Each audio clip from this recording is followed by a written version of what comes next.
গত 23শে নভেম্বর সন্ধ্যার পরে বাংলাদেশের তিনবারের সাবেক প্রধানমন্ত্রী, বাংলাদেশ জাতীয়তাবাদী দলের চেয়ারপারসন দেশনেত্রী বেগম খালেদা জিয়া কে উনার শারীরিক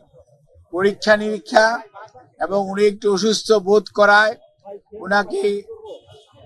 প্রতিবারের নিয়ে এবার কেয়ার হসপিটালে নিয়ে আসা হয়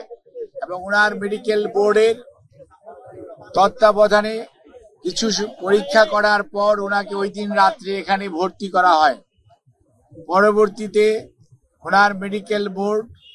যে সদস্যরা রয়েছেন, বিশেষ করে ইউকে এবং ইউএসএ সহ বাংলাদেশ সহ সবার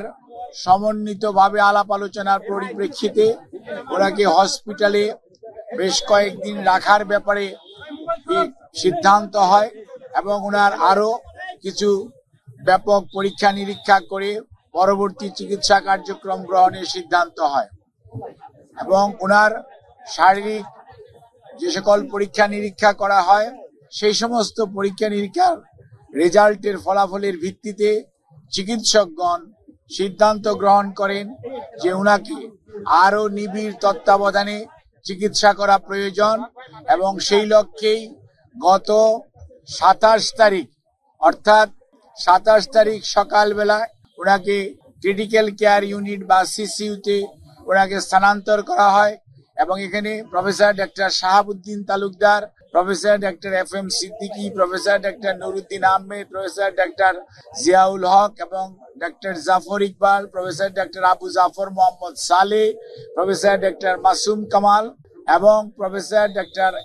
FM Siddiqui, professor doctor Nuruddin Ahmed, professor doctor AQM Mohsin, professor doctor Shamsul Arefin সহ বাংলাদেশের বাইরে থেকে, আমেরিকা থেকে professor doctor Habibur Rahman, professor doctor Rafiquddin Ahmed, professor doctor Hamid Rob এবং প্রফেসর ডক্টর হ্যামিল্টন, আর ইউকে থেকে professor doctor Patrick Kennedy and professor doctor Jennifer cross এবং সর্বোপরি ভারপ্রাপ্ত চেয়ারম্যান জনাব তারেক রহমান সাহেবের সহধর্মিনী ডক্টর জুবাইদা রহমান, উনি একজন কার্ডিওলজিস্ট, উনি সহ ওনাদের সবার সমন্বিতভাবে আলাপ আলোচনার পরিপ্রেক্ষিতে